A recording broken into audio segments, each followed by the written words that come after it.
Buenos días, mi nombre es Claudia Pascovich y les voy a hablar de la fisiología del aparato genital masculino. En esta clase vamos a cubrir estos siguientes temas.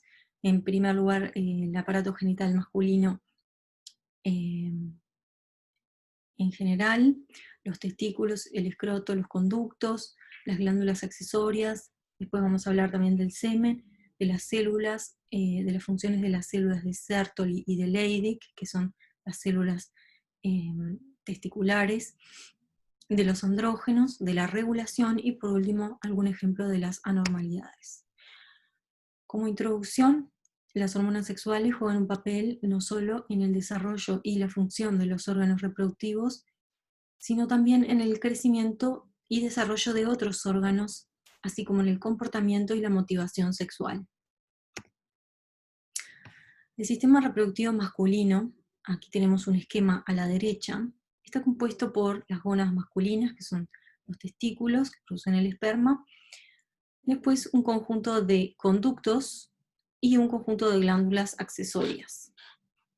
Estos conductos constituyen el epidídimo, el conducto deferente, el conducto eyaculatorio y la uretra. Y las glándulas accesorias, que serían la próstata, las vesículas seminales y las glándulas vulvouretrales que no se muestran en este esquema. Estas glándulas accesorias vacían las secreciones en los conductos durante la eyaculación. Por otro lado, en este punto vamos a recalcar también la función que tiene el escroto en el sistema reproductor masculino y sobre todo los músculos, el músculo del cremaster y el músculo dartos, que tienen la función de regulación de la temperatura a la cual se encuentran los testículos. Los testículos están a 3 grados Celsius aproximadamente por debajo de la temperatura corporal, ¿tá? Al estar alojados en la bolsa escrotal, y tanto en situaciones de frío como de excitación sexual se acercan hacia el cuerpo gracias a estos músculos. Bueno, entonces ahora empezamos con... vamos a empezar a describir los distintos sectores que mencionamos, empezando por el testículo. Bueno, el testículo, las funciones son la de producción del esperma, que sería la gametogénesis, la producción del semen, y a través de las hormonas, el mantenimiento del tracto reproductor, los caracteres secundarios y la libido. La gametogénesis va a ocurrir en los túbulos seminíferos, ¿no? Que se muestran aquí, enrollados, los cuales se continúan con los túbulos rectos, a su vez desembocan en esta red, o red de testis, o red de Haller. Se continúa a su vez con los ductos eferentes,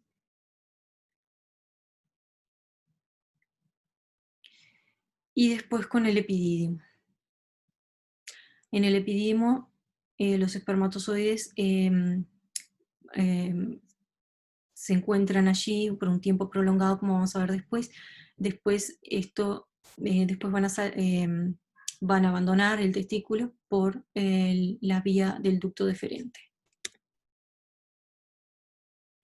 Bueno, allí es donde se va a producir, como dijimos, el semen, ¿tá? Que es de color, es un líquido de color blanco, opalescente, tiene un pH de 7,2 a 7,5, y el volumen es aproximadamente entre 2 y 5 mililitros por eyaculación. Está constituido de dos partes, por el fluido y por el esperma. El fluido está constituido en su 70% por las vesículas seminales, es decir, las vesículas seminales producen el 70% del fluido del semen. El 30% está secretado por la próstata, ¿tá? Y una cantidad muy pequeña por las glándulas de Cúpula bulbouretrales. En este semen, perdón, también vamos a encontrar el esperma, que constituye solo un 1% del volumen total, pero contiene entre 200 y 500 millones de espermatozoides en esa pequeña cantidad.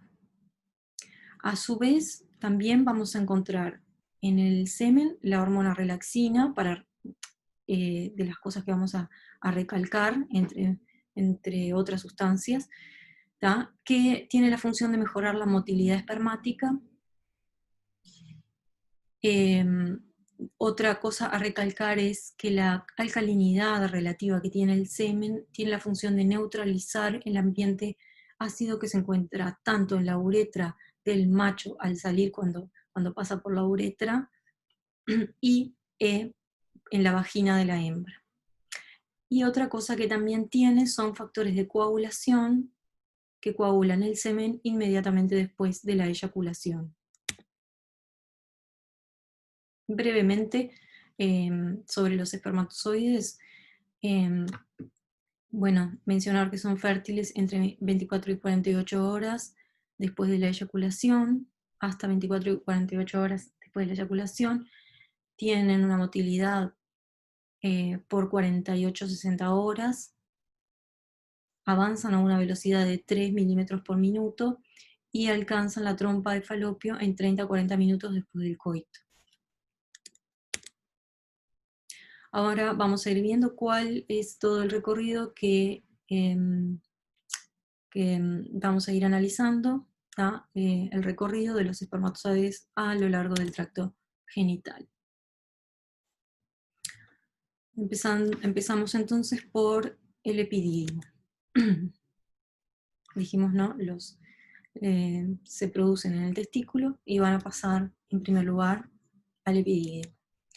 El epididymo contiene estereocilias que lo que hacen es absorber el fluido testicular y pasar nutrientes al esperma. Ese es el lugar donde los espermatozoides adquieren la movilidad. Y eso permanece un tiempo, como hemos dicho, alrededor de un mes en el recorrido en el epididymo, donde maduran y se vuelven móviles. Durante la eyaculación el epididymo se contrae y expulsa los espermatozoides hacia los conductos deferentes. Expulsa los espermatozoides hacia los conductos deferentes.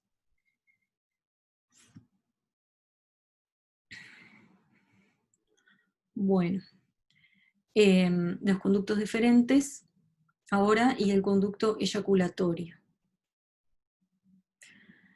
Habíamos dicho que los conductos deferentes lo que hacen es propeler el esperma desde el epididymo hasta la uretra en la fase de emisión.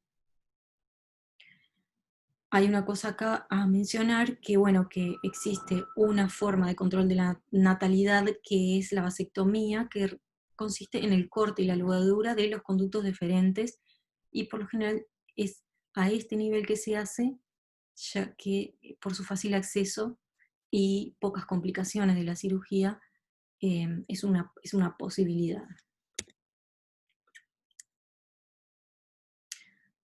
Bueno, los conductos eyaculadores, entonces, están formados, resultan de la unión de la ampolla del conducto deferente y de las vesículas seminales. Se ve mejor en este otro esquema, la ampolla del conducto deferente y las vesículas seminales se unen para formar entonces los conductos eyaculadores. Son dos los conductos eyaculadores, ¿no? Y penetran rápidamente en la próstata. Entonces su función es conducir a la uretra el esperma de las vesículas seminales. Bueno, y ahora entonces la uretra, cabe destacar que la uretra es un conducto común al aparato urinario y al aparato reproductor. Su función es llevar al exterior tanto la orina como el líquido seminal. Y hay tres sectores: la uretra prostática, sería el primer sector, la uretra membranosa y la uretra esponjosa o peneana.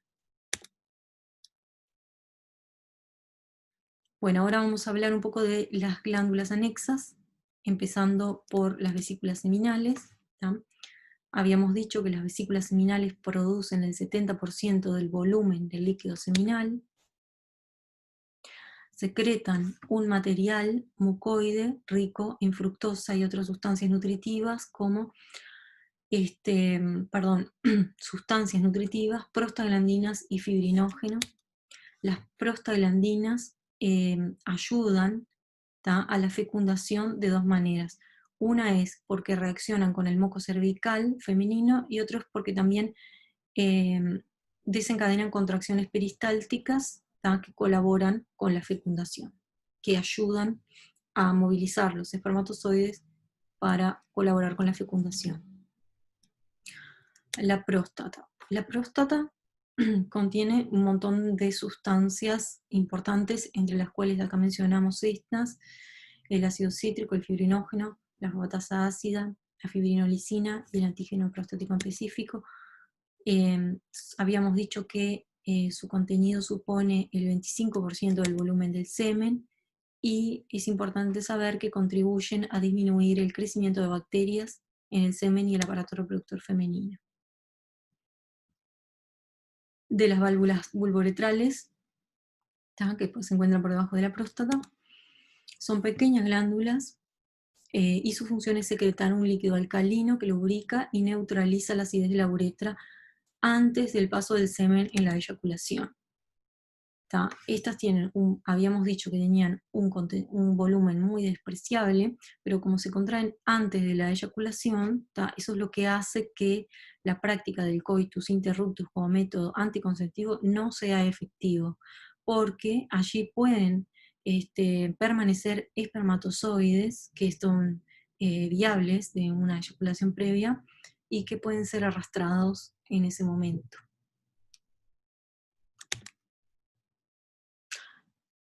Y por último, para terminar esta parte de la clase, brevemente vamos a mencionar, ¿no?, el pene, que está formado por 3 masas de tejido eréctil, 2 cuerpos cavernosos, que están por encima de la uretra, acá vemos la uretra, y un cuerpo esponjoso que rodea la uretra. Bueno, su parte final es más ancha y forma el glande y está cubierto por un repliegue llamado prepucio.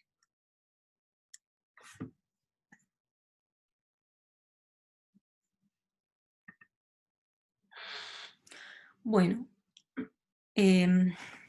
ahora entonces vamos a pasar a hablar de las células. Las células de Sertoli y las células de Leydig.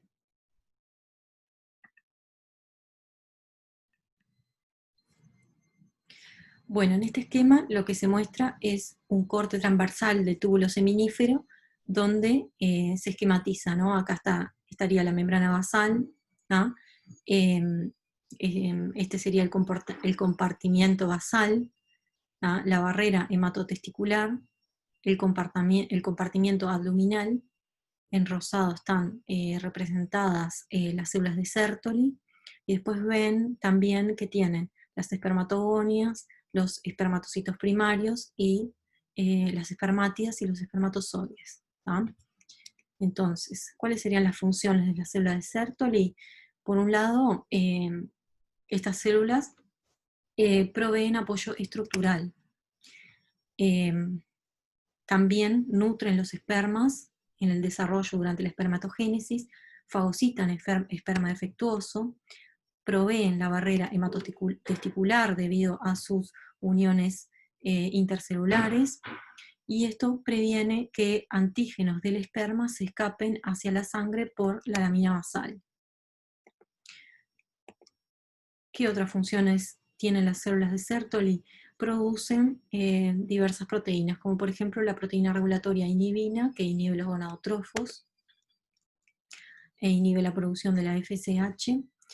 Otros agentes parácrinos, producen otros agentes parácrinos que facilitan la función de las células de Leydig, producen estrógenos a partir de testosterona, producen la proteína de unión andrógenos, que sirve para el transporte de los andrógenos en sangre, produce también fluido luminal y la sustancia inhibitoria mulleriana durante la vida intrauterina.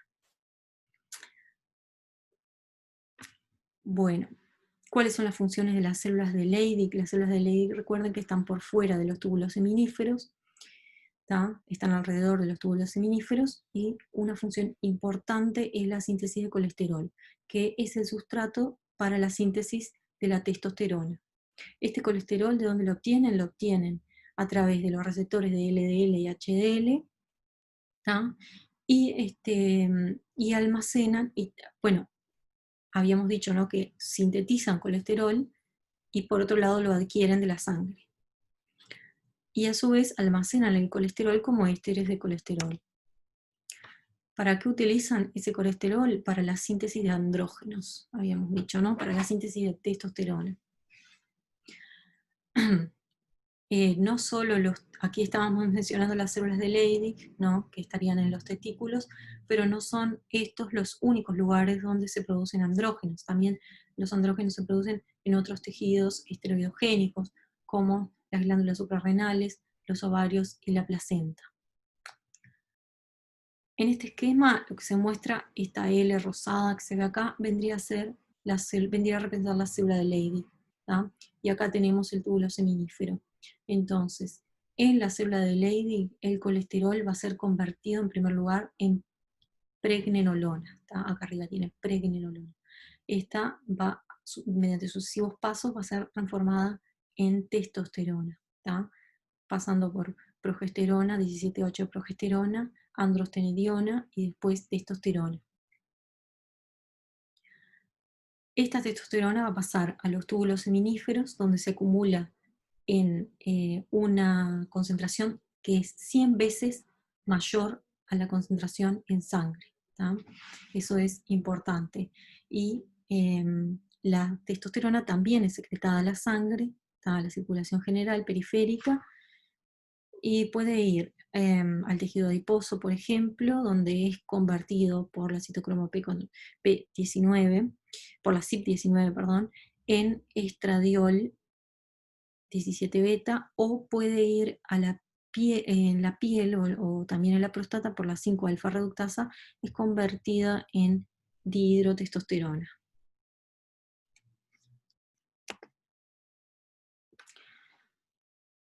Bueno, ¿cómo es el mecanismo de acción de la testosterona? La testosterona, habíamos dicho que viaja en la sangre unida a una proteína de unión de andrógenos, se desliga de esa proteína y puede ser transformada a dihidrotestosterona. Cualquiera de las dos puede entrar al interior de la célula blanco, donde se va a unir a un receptor de andrógenos. Se une al receptor de andrógenos formando un complejo inactivo.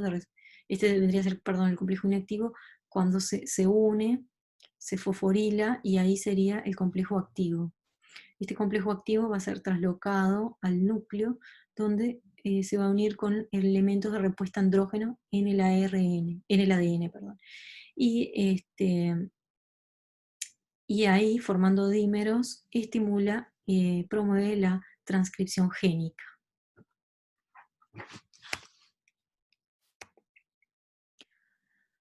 Bueno, ¿cuáles serían las funciones generales de los andrógenos? ¿No? Habíamos dicho al principio, ¿no?, que una de las funciones era iniciar y mantener la espermatogénesis, la diferenciación y mantenimiento de las características sexuales secundarias, y también la diferenciación y mantenimiento de los órganos reproductivos accesorios. Una cosa a recalcar es que la testosterona no se produce solo en machos, sino que también se produce también en las hembras, aunque en menor cantidad. Y otra cosa interesante también es que hay una secreción importante durante el feto, en el feto, durante la vida fetal, que participa en el desarrollo, como vamos a ver, de los órganos reproductores masculinos. También hay otro pico después del nacimiento, disminuye a 0 durante la niñez y aumenta nuevamente durante la pubertad. Alrededor de los 50 años empieza a disminuir gradualmente. En las distintas edades va a tener distintas funciones. En el feto es la masculinización del sistema reproductor. Acá, por ejemplo, vamos a ver que el testículo, ¿no?, en el feto se desarrolla y empieza a producir testosterona, y entonces ahí esto promueve entre la semana 6 y el mes 6 el desarrollo de los testículos, de los conductos de Wolf, del epidídimo, de los vasos deferentes y de las vesículas seminales. A su vez también la testosterona, la dihidrotestosterona, promueven el desarrollo del pene y el escroto, y también el testículo libera la hormona antimülleriana que genera el ducto de Müller.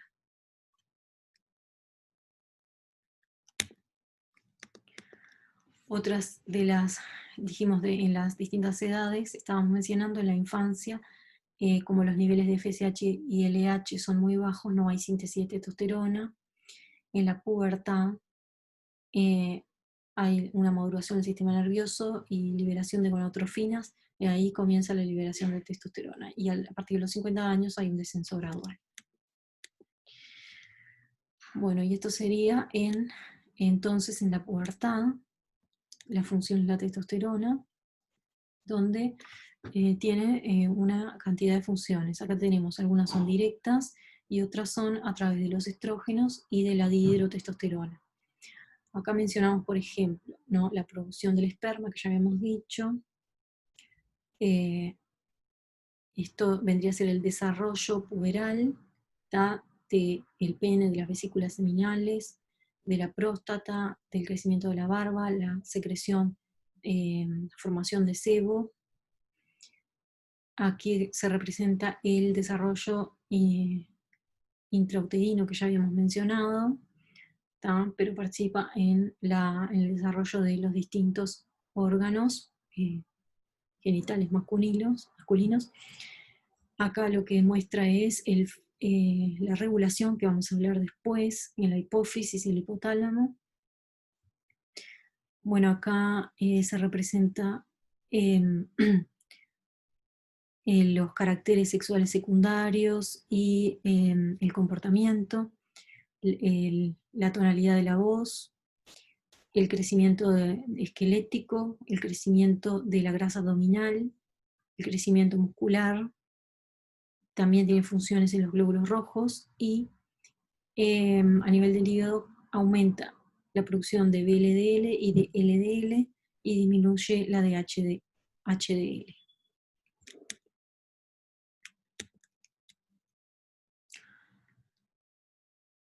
Bueno, ahí habíamos dicho, estimula el anabolismo proteico y el crecimiento óseo, aumenta la libido y el comportamiento agresivo. Bueno, ahora vamos a hablar entonces de la regulación de la secreción de la testosterona. Esto un poco ya lo habíamos visto en otra clase, que se regula a través del eje hipotálamo hipófisis gonadal, que este esquema ya se los había mostrado. Acá tenemos el hipotálamo, donde se secreta la hormona liberadora de gonadotrofinas de manera pulsátil en la eminencia media.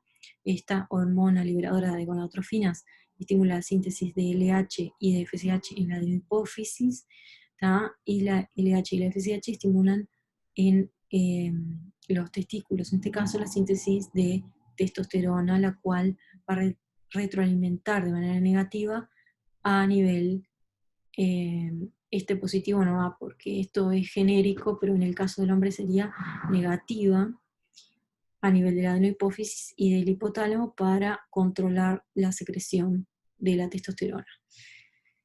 Y otra cosa también es que la inhibina también ejerce retroalimentación negativa a nivel de la adenohipófisis, para reducir principalmente la secreción de FSH. Aquí un esquema un poco más detallado. Aquí, arriba tenemos hipotálamo, secreta GnRH estimula la producción de gonadotrofinas, LH y FSH.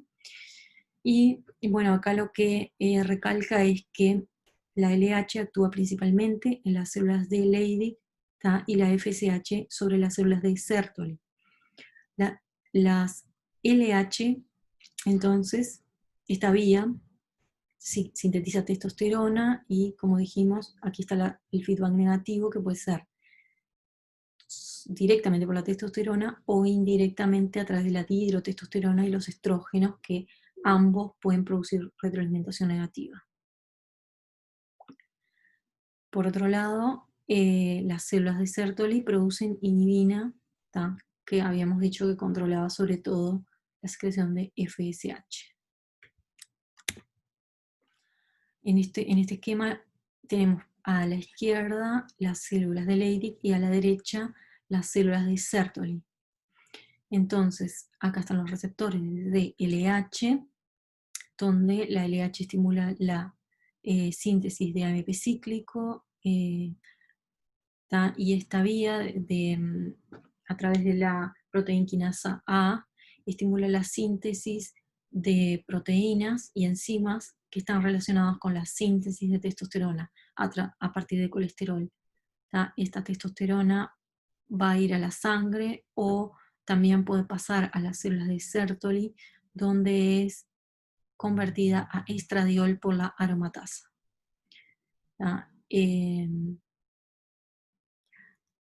Por otro lado, en las células de Sertoli tenemos los receptores de FSH que estimulan a través también del AMP cíclico, proteína quinasa A, la síntesis de proteínas, entre las cuales están factores de crecimiento, entre otros, aromatasa, la proteína de unión andrógenos y la inhibina.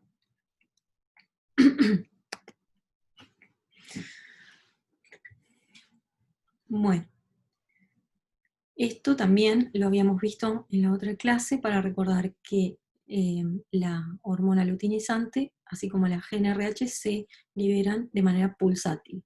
Y en el caso del hombre, esos pulsos ocurren entre 8 y 14 pulsos en el correr de 24 horas. Es decir, que hay un pulso cada 2 horas aproximadamente. Son, para que tengan una idea de la escala temporal que tienen esos pulsos. Es pulsátil, pero son lentos, ¿no? Son pulsos lentos. Los de FSH no son tan prominentes como los de LH en el hombre. Bueno, y entonces esto es para un estudio que es donde se estudió justamente la retroalimentación negativa en el hombre, en el hipotálamo y la hipófisis. Acá tenemos hombres sanos, acá tenemos hombres con deficiencia de GnRH. En los hombres sanos ven que se producen los picos de LH sanguíneos, y en el hombre con deficiencia de GnRH los picos se producen cuando se va administrando los bolos de GnRH. Se administran los bolos de GnRH y a cada inyección de GnRH le sigue un pico de LH. Sin embargo, si se administra testosterona intravenosa, si se administra testosterona, hay una inhibición de los pulsos, tanto del hombre con deficiencia de GnRH como del hombre sano. Sí, este es el mismo caso, pero si se infunde en vez de testosterona sola, testosterona más el antagonista, o sea que se bloquea, no sucede nada, no hay cambios. Pero si por el contrario se administra el antagonista solo, o sea, de esta manera bloqueando el receptor de testosterona endógeno, aumenta los picos de LH, tanto en el hombre con deficiencia como en el hombre sano. Una cosa interesante es que estos picos varían dependiendo de la edad. Ahí tenemos en el hombre joven en A, y en el hombre anciano, hombres mayores, vemos que tienen mayor frecuencia y menor amplitud, menor amplitud de los pulsos. Bueno, y por último, vamos a dar un ejemplo de una alteración, ¿tá? Que es en el caso de los atletas que consumen esteroides anabolizantes. Los esteroides anabolizantes más el aporte proteico más el entrenamiento es utilizado para el aumento de la masa muscular y la disminución de grasa por atletas. Sin embargo, esto tiene grandes efectos adversos sobre la reproducción. Riesgo de aterosclerosis e hipertensión por sus efectos en el LDL, y en el LDL y el HDL, y cambios en las características sexuales. ¿Por qué pasa esto? Porque, como habíamos dicho, acá arriba se muestra lo que sucede en el sujeto normal y en el sujeto que consume esteroides. En el sujeto que no consume esteroides, acá tenemos la sangre, la circulación periférica, la testosterona es 100 veces menor en la circulación periférica que en el túbulo seminífero. Y la testosterona ejerce retroalimentación negativa cuando es alta, pero en este caso es de manera habitual. Acá tenemos la secreción de LH, la célula de Leydig, produce testosterona, entra al túbulo seminífero, donde tiene su función en la espermatogénesis. Pero si se administra de manera exógena andrógenos de manera muy alta, esta administración, que debería ser 100 veces menor a la del túbulo seminífero, ahora ya no lo es. Y entonces va a inhibir de manera exagerada a la secreción de LH, pero esa secreción de LH va a actuar sobre el túbulo seminífero también y va a producir niveles testiculares muy bajos de testosterona que van a ser insuficientes para la espermatogénesis. Y este sería el mecanismo por el cual la administración exógena de andrógenos no sería una buena práctica, ya que va a producir infertilidad y feminización. Bueno, aquí terminamos la clase. Muchísimas gracias. Libro recomendado para este tema pueden leer los mismos que ya estaban leyendo, Bernie Levy y Boron, sobre todo.